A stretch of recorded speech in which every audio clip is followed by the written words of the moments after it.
Hey, you, what are you doing back here? Just shopping, same as everyone else. Don't get smart with me. I know who you are. You've been casing this store. I come here every week. I live 2 blocks away. Huh, okay, sure. Well, I need you to come with me right now. For what? I haven't done anything. You're making this difficult. Let's go, now.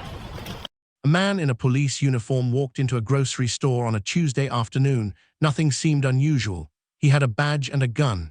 People respected him. He was supposed to protect the community. But in the next 7 minutes, this officer would destroy his entire career. He would lose his job after 12 years. He would face prison time. And the man he assaulted would receive over $1 million. Before I continue, have you ever been stopped by someone in authority and felt like they were targeting you unfairly? Drop your answer in the comments, because that's exactly what happened here. Derek Hansen thought he was just another day doing his job. He had no idea he was about to meet someone who understood exactly what he was doing wrong. Someone with training, someone with credibility, and someone who wasn't going to back down. Marcus Webb was not just any regular customer at the grocery store. He was 42 years old and had spent 13 years serving in the military. Not regular military, special operations. That means elite training. That means some of the most difficult missions in the world. Marcus trained soldiers on constitutional law. He trained military police on how to use power correctly. He knew his rights better than most lawyers. He had fought in Afghanistan and Iraq. He had combat experience. After 13 years, Marcus retired with the rank of Master Sergeant. Now he lived in a quiet neighborhood 2 blocks from the grocery store. He was trying to build a normal life. He worked as a security consultant and fitness instructor. Going to the store every week was part of his routine. It was how he was learning to be normal again. On this Tuesday in March, Marcus had no idea that his simple grocery trip would change everything. Derek Hansen had been a police officer for 12 years, but he had a problem. He had stopped 47 black men over 7 years. 47, 31 of them filed complaints against him. Not one of those complaints led to charges, not one. The pattern was clear to anyone paying attention. Hansen was targeting people based on their skin color. He had failed an implicit bias test in 2019. That means a test designed to find if someone shows prejudice. He failed it. The department made him take training. He went to the training. Nothing changed. Store employees nicknamed him the Tuesday Officer, not because he came on Tuesdays, but because everyone knew what would happen when he showed up. Someone would get harassed. Someone would be made to feel like a criminal for no reason. 2 months before this day, Hansen had stopped another black customer at the same grocery store. That customer never filed a complaint, but management remembered. Now let me know in the comments if you think officers with this kind of pattern should have more oversight. It was Tuesday, March 14, 2023, 3:47 in the afternoon. The grocery store was quiet, not many customers. The produce section had about 5 people looking at vegetables. Marcus Webb was picking out items for dinner. The store had 8 security cameras, all of them working, all of them recording. Derek Hansen walked in at 3:44, no call for help, no emergency, no reason to be there, he just showed up. He walked straight to the produce section where Marcus was shopping. Hansen started asking customers if they had seen suspicious activity. Then he got to Marcus. Sarah Chen was the store manager that day. She was working behind the deli counter. She recognized Hansen from before. She knew what usually happened when he showed up. If you think these stories matter, hit subscribe, because we are going to keep telling them. Hansen's arrival was about to change everything for both men. Marcus had no idea who was walking toward him. Hansen walked up to Marcus. "Hey you, what are you doing back here?" Marcus stayed calm, just shopping same as everyone else. Hansen stepped closer. "Don't get smart with me, I know who you are, you've been casing this store." Marcus shook his head. "I come here every week, I live 2 blocks away." Hansen's voice got harder. Okay, sure, well I need you to come with me right now." Marcus did not move. "For what? I haven't done anything." Hansen put his hand on his belt. "You're making this difficult, let's go now." Marcus stayed where he was. "I'm asking if there's a legal basis for this stop." For the first time, Hansen hesitated. Marcus was not acting scared. He was not acting like a victim. He sounded like someone who knew the law. Hansen did not like that. "I'm detaining you for your own safety," Hansen said. Marcus replied, "That's not how detainment works." Other customers stopped what they were doing. An elderly woman named Margaret Rodriguez spoke up. "He shops here all the time." Sarah Chen moved closer to the produce section. She had her phone in her hand. A young man named David Torres was also there. He was a lawyer. He started recording on his phone. Hansen did not know any of this. He only saw someone who would not obey. He saw a chance to use his power. That was his mistake. Marcus told Hansen calmly, "I'm not going anywhere until you explain the legal basis. I know my rights." Hansen reached for Marcus's arm. Marcus pulled back. That was when everything changed. Hansen pushed Marcus against the produce display. Apples fell. The temperature in the room dropped. Hansen was using force with no legal reason. This was assault. Marcus stayed calm. He did not fight back. Instead, he spoke clearly. You're making contact without consent or legal authority. That's assault. I'm a retired master sergeant with SOCOM. I've trained military police on constitutional law. You're about to end your career. Hansen heard these words. He heard master sergeant. He heard trained military police. For a second, he hesitated, but he did not let go. That hesitation was important. Sarah Chen stepped forward. She was recording on her phone. Officer, I'm recording this. He comes here every week. There is no suspicious activity. You need to stop. Margaret Rodriguez, the elderly customer, moved closer too. I've known this young man for months. He's irregular. This is wrong. David Torres, the lawyer, also spoke up. Officer, I'm recording too. This is an unlawful detention and assault. I'm an attorney. Now there were 3 people witnessing, 3 people with phones, 3 people with credibility. Hansen could see the phones. He could see the cameras above him. He was being recorded from every angle. At 3:51 p.m., exactly 7 minutes after Hansen entered the store, Sarah Chen called 911. We have an officer here assaulting a customer. He's using excessive force without cause. Produce section. The call was recorded. The dispatcher noted the exact time. Backup officers arrived in 6 minutes. They did not come to help Hansen. They came to stop him. When they saw the footage from the produce section cameras, they knew immediately. This was wrong. This was bad. This was over. Lieutenant James Morrison arrived at 4 p.m. He was a 20-year veteran. He knew what he was looking at. His first action was not to talk to anyone. His first action was to review the security footage. He watched from all 4 angles. He saw Marcus standing. He saw Marcus not moving. He saw Marcus not touching Hansen. He saw Hansen initiate all the contact. He saw Hansen push. He saw Marcus not push back. The footage was clear. No argument. No debate. After watching the tape, Morrison separated Hansen from the scene.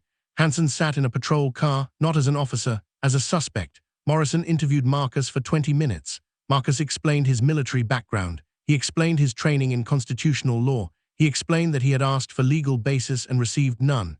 Then Morrison interviewed Sarah Chen. She showed him all her footage. She showed him the store policy. She explained that Hansen had been to the store before. Always the same way, always aggressive. Then he interviewed David Torres, the attorney. Torres provided his recording and his eyewitness account. Finally, Morrison spoke with Margaret Rodriguez. She confirmed that Marcus was a regular customer, that he posed no threat, that this was completely unjustified. Morrison looked at Hansen's official story. Hansen claimed he had received a call about suspicious activity. Morrison checked the dispatch logs. No call, no emergency.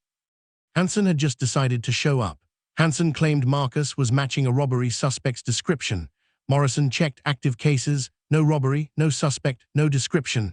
Hansen claimed Marcus resisted and he applied appropriate restraint. The video showed Marcus standing still. The video showed Marcus not resisting. The video showed Marcus being pushed.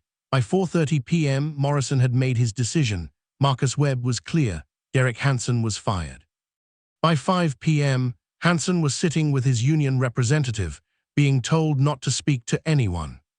David Torres, the attorney, did something important.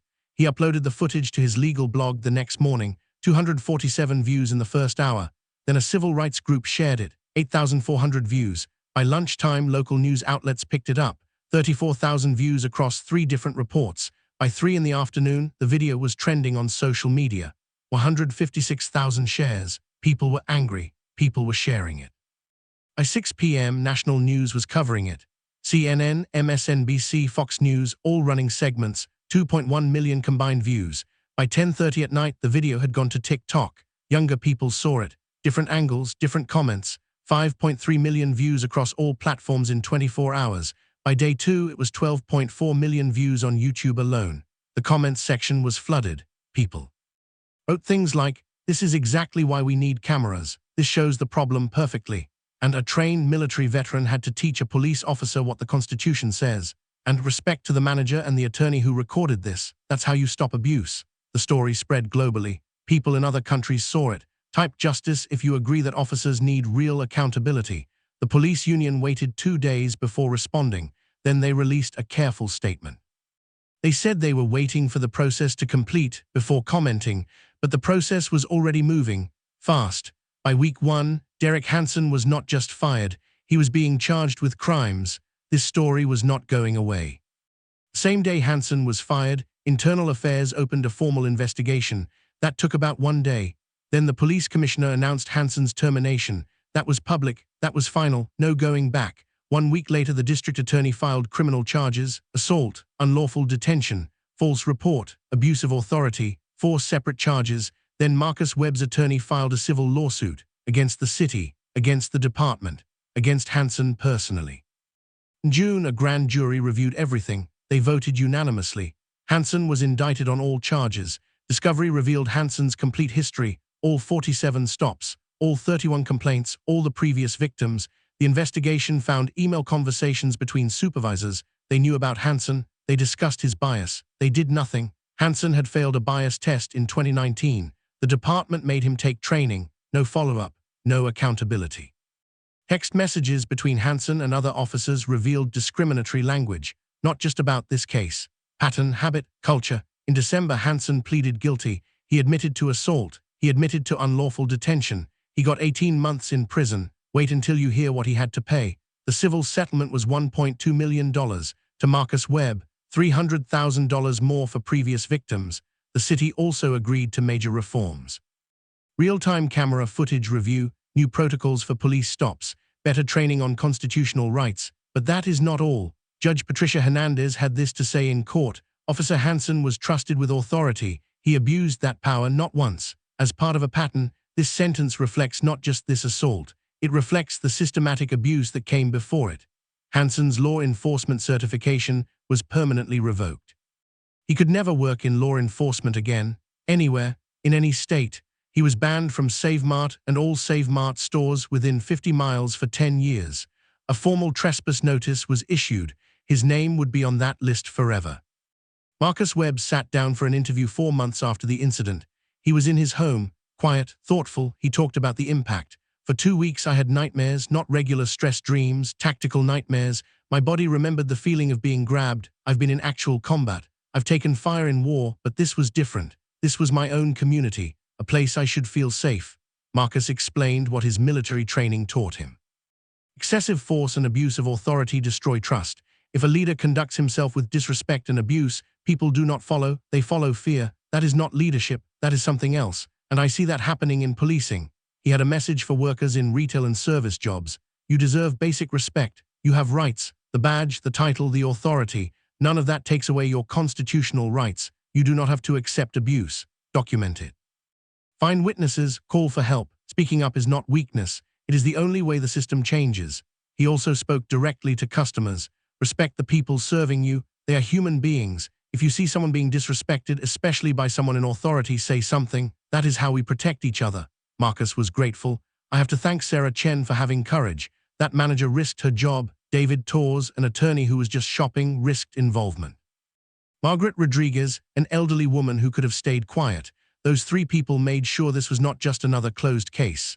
His final thought was powerful. I spent 13 years training to defend people I would never meet. I came home. The first person to physically attack me was someone paid to protect me. That tells you something about where we are. But those witnesses, that recording, that accountability, that tells you something about where we can be. This case exposed something bigger. A Stanford study shows black citizens are 2.5 times more likely to be stopped by police for crimes they did not commit. The Washington Post's database shows black men are killed by police at 2.6 times the rate of white men over 13 years. That is thousands of preventable deaths. 84% of complaints about racial bias are marked unsubstantiated. Not because bias did not happen, because departments lack proper investigation protocols. Officers with 3 or more complaints have only a 13% chance of being fired. Derek Hansen's case is the exception, not the rule. The system is broken. So let me ask you, do you think having a badge should protect someone from the same laws everyone else follows? Do you think one officer's bad decisions represent a bigger problem in the system? Do you think Derek Hansen only faced consequences because people recorded and spoke up? Because that is our reality right now. If we do not fix qualified immunity, if we do not make complaint databases public, if we do not make accountability automatic instead of accidental, then we are just waiting for the next Derek Hansen, the next grocery store, the next Marcus Webb, the next recording that finally breaks through. That is not justice, that is luck. Comment below if you believe Derek Hansen's 18 months is appropriate. If you think officers who abuse power deserve harsher consequences, tell me where you stand. Hit that subscribe button. Stories like this deserve to be seen. We are going to keep exposing these patterns. We are going to keep demanding better. This is not about one officer or one victim. It is about all of us. It is about the kind of community we want. See you in the next one.